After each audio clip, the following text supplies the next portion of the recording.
Usually I don't get to enjoy the soft, feather-like tips of the summertime breeze brushing across my face like this. Honestly, I probably shouldn't enjoy this as much as I am. But it's about damn time I get some fresh air, too. Dre is pumping his arms and exploding forward with each stride. He's still got that form from track season he's always talking about. But it's easy to tell he's got real commitment and drive this time. He's not just sprinting for no medal. I feel so free, so alive. I love it.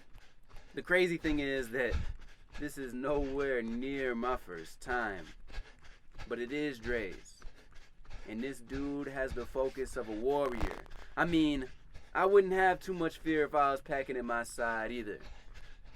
But there's no way he's going to fold like the mother soft-ass guys that came before him. They would have given up by now. I don't know what made Dre such a real one, but I am not going to complain. Damn, where is this dude taking us? Just catching a quick glimpse of the scrunched skin between his eyes, it's obvious he's focused, but could he stop acting so reckless? He's gonna end up losing me along with the police if he doesn't chill. Oh shit. Why are you headed towards an old ass house? Don't tell me you're thinking about breaking in to the only house on this entire block that has an extra coat of dirt over the old chipped up paint. Bro, all the windows are boarded up and tagged with neon green spray paint. It sticks out like a sore thumb. It's too obvious. I hear your deep ass breaths after you hurdled 8 fences, but why would you choose this busted house to post up in? On top of that, it's not like you really got that far ahead, so they're gonna figure out where we're at, and it'll be a wrap.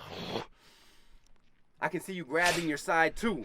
What are you, cramping up now? This is not the time to be running on fumes, G. Alright, now I know you got this. Just like Eric said in his chase story, you get around the back of the house and use that momentum to bust the door right open. Bro, what are you doing just turning the handle? It's an abandoned house. Obviously the doors would be locked. Are you that tired right now? Come on, put your shoulder into it like it's football season. Damn. A size 12 imprinted in the center of a half-hinged door? Where'd you get that move from? They could probably use that shoe print as evidence, but that shit was wild. You just keep finding ways to grow on me, don't you? It's so quiet. The only thing to hear is Dre's heavy breath. He grips me with both hands out in front and has me lead for intimidation purposes.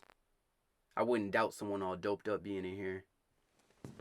We head for the old warped wooden back steps. The house is creaking with each step he takes. Although Dre's behind me, it's clear he's calling the shots. We enter the kitchen, where he has to watch his step to avoid the missing floorboards and shattered glass bottles everywhere.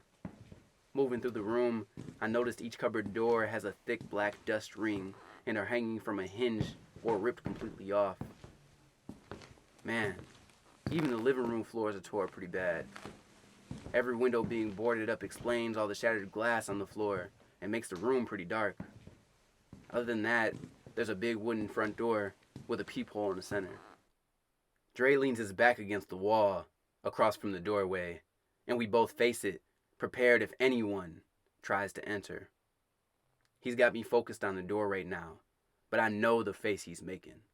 His lips are tightly pressed, making a small, wrinkled circle, eyes locked forward, slightly squinted, jaw clenched tight, eyebrows pinched closely together, and nostrils flaring every couple of seconds. Of all the expressions he possesses, this is my favorite. It's because of this side of Dre that we've made it this far in the first place. He might even find a way to get us out of this one. After a few minutes of hoping we lost him, we hear the sirens. Car tires screeching, people yelling, and footsteps all around the outside of the house. Then the police start yelling through a speaker. They say they have us surrounded and all that typical old bullshit. As the faint blue and red lights shine through the cracks between the boarded windows, I can feel something is off. Dre's tripping. His grip's weak and hands are trembling. He can't even hold me up straight. His teeth clenched, face turning red, and now knees give out. I can feel the friction of his back sliding down the wall till he comes to a curled up sitting position on the floor. His arms that were locked at the elbows and pointed at the door now rest limp at his side. He drops me to the floor. I bounced, making sure to turn my body so I could face him. Looking to the ceiling, he starts tearing up.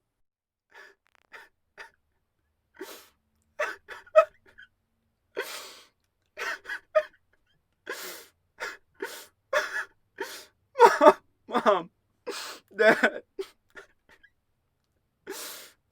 I'm sorry. I should have listened. I never thought it would happen like this.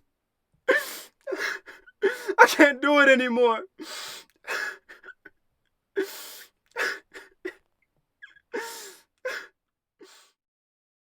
What are you talking about, man?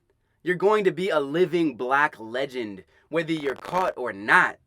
Dre uses his shirt to wipe his face, stands up, and looks out the peephole. He's pacing around the room as I lay near the corner. His teeth are clenched so hard you can see every muscle in his jaw, and his fists are so tight, veins are pulsing from his forearms. He's pacing back and forth. I can hear his quick, heavy breaths from here. As he continues to pace, his head is down, eyes locked, and beads of sweat on his face and arms are forming. This is the most anxious yet serious I've ever seen him. He stops in his tracks, looks at me for a few seconds, then looks away and paces again. Walks back and forth, then stares at me. He suddenly breaks from his path, quickly walks over to me, and grabs me with one hand. His grip is so firm and tight. I swing by his side as he paces again. Are you gonna rush him? Damn, Dre. You just as crazy as me if that's what's up. He stops again. His body tense, head down, eyes locked to the floor, arms at his side, and his firm grip is turning into a constrictive vice. Aw, shit. Here we go. Let's do it. He squeezes his eyes tightly, puts my head to his, and...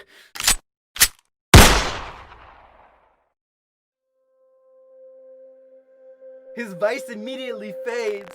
I find myself in a free fall. I feel time slip into a slow motion. I never wanted to defy my own nature more than this moment.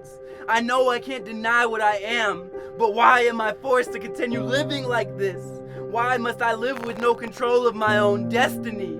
The only thing that seems that I may count on is this deep pain that reaches into the bottomless trenches of my being to deliberately destroy anything I find myself caring for. How am I supposed to live after hearing the hurricanes in his head? After feeling terror so tremendous that his vice was an attempt to contain sanity? After internalizing his false hope, believing that we have the ability to control our own fate, my own destiny? The fabricated concept that if we are willing to bear the agonizing weight with our own quaking hands, we may dictate it ourselves. But we don't get to. We can't control that shit. The nature of this world does not concern itself about us. Why else would I be condemned to this eternal torture, infused with the comprehension of compassion, yet created to kill? A living contradiction. As I crash to the floor, I feel a fracture between my mind and body. I slip out of consciousness. I suddenly feel the crimson warmth begin to spread around me. This pool is nothing new to me, but the ocean I'm drowning in is a distant yet unforgetting familiar. Once before, I've closed my eyes and held my breath in attempt to avoid the thought of being pulled into the dark, freezing depths. This place where I'm thrashed around by the undertow of grief and pain until the only air in my lung turns toxic, then taunts me to gasp while frustration and anger are waiting to force their way down my throat. All this conspires while fear continues to drag me deeper into the abyss where nothing exists but isolation. As my consciousness returns, I wake on the living room floor next to Dre. I guess while I was out, the police and coroner came in. Once again, I'm just a piece of the crime scene to them. Nothing more. I watch as they raise Dre's body from the floor, and I know he's not there. He'd never let someone sling him around like that. He wouldn't even entertain the thought of looking soft in front of others. He had the mentality of a warrior, of a man that won't take no shit from nobody. A real G. They need two people to put his body in the windowless bag in an attempt to hide reality, to preserve the humanity of the onlookers, shielding the woman, children, and men from the man who attempted to take destiny into his own hands. As they carry his empty shell out the front door, an officer grabs me with one grimy-ass hand and throws me in my own body bag. Except once again, I get the bag that showcases who I am. The bag with the perfect 360-degree window. Just a few moments pass, and they parade me out the door. It's like they're trying to inform everyone of what happened, to tailor Dre's story to their own. As if to say, another person falls to this contraption created to kill. Little do they know, I am merely a vessel for those who attempt to take fate into their own hands.